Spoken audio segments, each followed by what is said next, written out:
The economy is still not going great. We haven't had much to talk about since the last time us three got together, JJ Wardell, and we've got Sebastian Urban back as we've got core trades here because a little victory lap for our guy Sebastian here. It's the biggest news of the liquidation and bankruptcy of this dude, Sam Bankman-Fried, who's running FTX. And it's not like, FTX was out doing deals for we're going to a Miami Heat game. We have to take the FTX lettering down before we get there. Like they're striking all these big legitimate deals, but of course, Sebastian, will start with you. You've been questioning what is exactly legitimate about this, and this dude that is 2 years older than me somehow tricked everybody is now a criminal fleeing the premises. Yeah, so I mean, the new CEO that took over FTX, he actually oversaw the Enron bankruptcy as well. He said this is the biggest case of fraud he's ever seen. Like he didn't even know where to start when he got on there. But I mean, as far as I know, essentially what they were doing is just taking customer funds and instead of using them to buy crypto, they were just leveraging these funds and making a lot of risky investments through this Almada research, which was like run by his girlfriend or whatever she was, essentially just leveraging themselves. So when everyone came to, get their funds, they were gone. I'll have to check in the middle of this podcast because I threw $100 into FTX. I'll have to see if I'm able to get that out. That'll be good stuff. So I'll check on that. But JJ, what are some of those salacious details where it's like, all of a sudden he's got this other company, and was that just like that's what we're trying to decipher here for people and dive into is like, all right, is this all like, oh, crypto, crypto, crypto, or was this guy just like nonstop continuing to gamble with customers' money, as you said? Yeah, I mean, I think first of all, this dude was plugged in. I don't know if you guys have been seeing those articles of like who his mother and father is and where he went to school and Where he's donating his money politically. He's put yeah. all over, he was basically, I mean, it's crazy how like Forbes can kind of make you, but they had crowned him essentially. Yeah, no, 100%. And he had been making money, kind of manipulating the market. I think that was his big thing starting off as he was using, he's buying cryptocurrency in America, selling it in, somewhere in Asia, just kind of taking advantage of those, different price points and what so. But I don't know, man. I mean, to me personally, you always hear don't hate the player, hate the game, but like this is hate the player. You know what I mean? Like this dude kind of messed it up for a lot of things, and they're really hot when the market was going crazy, high fucking tide raises all boats, baby, like you can't do wrong.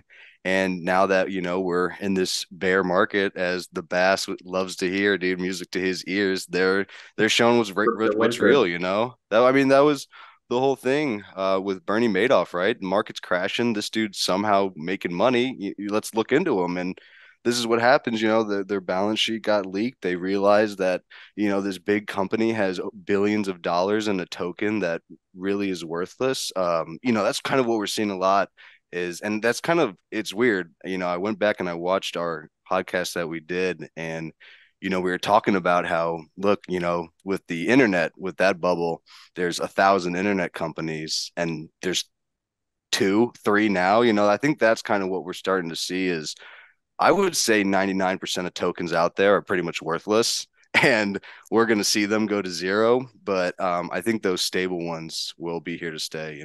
And that's a great point because that's why we kind of want to decipher here is like the dot-com bubble. Okay, yeah, it was like, all right, wait, it popped, but the internet's not worthless. But again, there was all those companies that were trying to hop in on it. Okay, so the crypto crash, boom. Is it crypto or is Bitcoin just going to be the one that subsides? Like, what my question for you, Sebastian, is like, is the reason this is not happening in the Coinbase, I guess you would allege, yet, because they are actually regulated? They went public. FTX stayed on the private side, and clearly this dude was, basically just being 30 years old in the Bahamas. Yeah, no, I think it has a lot to do with the regulation, and I think that it's a double-edged sword, right? Because a lot of the crypto folks out there, why they want crypto is because of this no regulation, decentralized, and whatnot. But when you get that and you have someone taking advantage of those rules, this is the outcome that you get. If you put that in the wrong hands. And yeah, like you mentioned, like a lot of the other, firms like Coinbase, they're regulated. They have to keep customer deposits on file. They have to have enough money for when people want to come withdraw. So yeah, I definitely think that plays a huge role in it. It's interesting too, where like Kevin O'Leary, I mean, like, how did this guy trick people essentially? Like, why did so many people just like kind of essentially check out their website and platform, get caught up in the crypto buzz, and be like, hey, this guy kind of reminds me of Steve Jobs. We should follow him. Like, it gave me a lot of Elizabeth Holmes energy from Theranos. I mean, I think right now the vibe is I don't really care what the product is. It's the man who's leading it. Yeah, And, I think you see that a lot in Elon Musk, like it's sure. just we don't really know where we're at today, but this guy's got a vision to take us somewhere 10 years. And Apple, I mean, all these companies, they've had, a mind behind it that's just, truly remarkable. And I think, I mean, to me, it's also just like shows you how much people maybe don't understand what's going on and Right. maybe just hope that this is the new thing. I mean, what's the fundamental thing you look at when you invest in a company? It's who's running the company and who the hell were these people? Like, I think, like all the people responsible for making, the biggest decisions in these corporations had no experience. They had very little staff. They had no one really overseeing what they were doing. And I mean, this is just, to be honest, I never heard of this guy. I never heard of his fucking company Mm-hmm. until all this shit happened. Because like, who is this guy? I mean, and I even said early, it's these exchanges are going against where we should be going, and Yep. it's just They marketed the hell out of themselves, right? Like you didn't hear anything about SBF, but you heard from Tom Brady, you heard from Steph Curry, you heard from all these like big names. I FTX. think Yeah. that's probably why a lot of people fell for it. Yeah, it's interesting, and I guess we'll kind of just get a final stand on where are we at in Bitcoin in general, or just crypto. I think you put it well, JJ, where it's like stable coins. That's obviously where you got to stay away from. But like if you're just looking at Bitcoin, everything's down. It's lowest in 2 years. I guess I'm still kind of a believer in like this guy's a crook, but I'm certainly it's a gut punch. It's like, oh, okay, we're down to 15,000, still up 91% over the last 5 years. But what's the what is there going to be more like this? Or again, I feel like Sebastian, you were sending us a lot of articles and kind of like the lead up. Like we've almost known that this was going to happen and blow up for like a month, I feel like. And then all of a sudden, once it popped, people are like, wait, what's going on? And it's because people weren't talking about crypto anymore. And then all of a sudden it was like, oh, wait, this guy was actually a crook too. It was kind of crazy how that all spearheaded. I mean, Yeah, 100%. Yeah, I yeah. guess So I I didn't mean, really leave you with a question there. Sorry.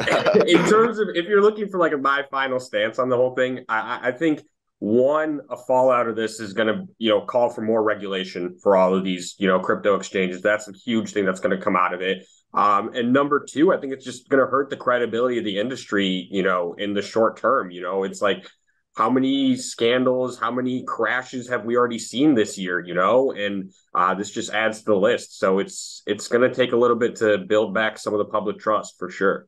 And what I'm worried about is like, all the people that they convinced, and I guess, still it's still jury is still out, but convinced like, hey, you should leave your job and come work in crypto. Like this is legit. Hey, look at all this. We're building steam. And then it's like all of a sudden, okay, some companies clearly are not able. They wanted to hire, they wanted to spend the money they were getting, but now it's just like it doesn't make sense. And like that's what I really feel for. But JJ, you think price of Bitcoin, eventually it's just going to take time? I think it's going to drop below 10, Mm, 100%. mm. I think that 100. I mean, dude, what's the first thing to go when everything goes down, right? It's the things that are the riskiest. It's the things that you don't really have a firm understanding of or even want. So, I mean, I definitely think it will, but then what goes up, what goes up got to come down, and what goes down got to go up. I just think that with this situation, like you said, like we were like that was on the cusp, right? You had all these celebrities going at it. You Yeah. had major investors ready to dip their toe into, the crypto world. And then, what unfortunately we see way too often, which is a small percent of the population ruins it for the rest of us. Just all it took was this one guy to be greedy, and, to figure out that he's in a position that no one else is in. So, it's kind of ball in his court and he makes the rules and he just ran with it. I mean, he's in South America somewhere, probably, Yeah. sipping on a fucking martini, just, kicking it up. And we're all here dealing with his aftermath. And, Yeah. that's something we see way too often. Well, that's what I think too. Any details, salacious details, it was crazy. Like they had a compound just running out of Bahamas. Like he basically just like tricked a bunch of old people with money to like basically fund his gambling habit with leveraging customers' money. So yeah, kind of crazy. But Sarah Ellison, this chick who's the CEO of his other company, and like I didn't understand how he had the two different companies that all of a sudden they seemed to be not against each other, but two different business plans almost. And yeah, there's a love triangle, and he's connected. She's the daughter of two MIT economic professors. How does that happen? You guys like any details on the other side of things where it was like, what exactly was this guy doing as a human being? What? Well, I mean, wasn't he like he portrayed himself like pretty well? Wasn't he like saying he's going to donate, philanthropy and like to all these like world causes and whatnot? So I mean, Yeah. he said all the right stuff, but didn't those DMs come out with that one reporter where he was just saying basically, that was all just kind of a front. He just had to say the right things. Well, so is he like a bad guy? Was he deliberately doing something that he knew was pretty fucked up, and like, or did he just kind of get swept up in everything and get caught underwater almost? I think it's a mixture of he didn't know what he was doing Yeah. and partially he just took advantage of the system. I think it was a combination of both. I don't know what you think, JJ. Yeah, I mean, I think he started getting in the red really hard and is like, hey, Doubling down, trying to get yeah, back out. kind of Yeah. just like, I mean, if you look at what he was invested in, he was just all over one sector, crypto being, like he didn't really diversify. So when shit started going down, he just was needing to, fill those fucking gaps. And then he just put himself in an even worse position. And, like, I mean, at some point, you either gonna have to admit what you did wrong, or you're just gonna have to get out of there, man. And Yeah. that's what he chose to do. And it's crazy, you see, like, I can only imagine the high he was riding during the height of everything, back in basically a year ago, right? And I guess we'll end with this on Core Trades, which is just like, where are we at with the economy? S&P's down for the year. Are we going to finish in the red? What's the optimization for the upcoming year? Are we feeling a little bit less optimistic? Recession's kind of been thrown around and quieted. I think we're all just ready for the holidays, but not sure what's next. Kind of what's the temperature at your building, Sebastian? Yeah, I mean, we're definitely going to finish in the red this year. I don't think that we're going to climb out of this massive hole. I think what 20%, 18% down on the year. But I am encouraged that the Republicans won back the House. Historically, the market has always done best when you have a split Congress and a House of Chambers. Representatives. Yeah. So I think that bodes well for the upcoming year. And I just don't think, we'll encounter another year like this for quite some time. I mean, this was definitely an abnormality in the markets. Yeah. JJ, your final thoughts? I mean, I'm just staring. We had like a kind of a nice month, but then it's just, I not at levels. I haven't seen levels that, that I'm missing and yearning for pretty much a year ago today. Yeah, I mean, dude, CBS said it pretty good, right? I mean, we've seen something that might not be seen again. I mean, if you were playing in the market in these past couple of years, you're probably going through some mixed Swings, emotions that some swings. Yeah. exactly, man. So, I mean, there's always going to be money to be made and money to be lost. So, but in terms of overall, I mean, there's a war going on, never going to be a good look while that's happening. Yep. I'm a big component of just what's, current events, news, what's popping off. That's kind of going to dictate, what the market is like. Sure. So I don't really see any potential until that gets resolved or Yeah. until, just something. I mean, Russia and China, they're kind of doing their thing. There's been a lot of things coming out about that, but I mean, again, it's hard to see what's, kind of going to dictate, especially just with what's going I mean, there's crazy things happening every day. No, no And kidding. The you world's know, been a crazy place, certainly, and all I think we're just kind of ready for a new year and see what that brings. All right, so FTX, kind of disastrous. We've got a new fraud master, 2 years older than me, prodigy gone, wrong. scammer. Scammer, right? So Big fan of the what's Brits. our prediction? Is he's just going to be living abroad in where he can't get extradited?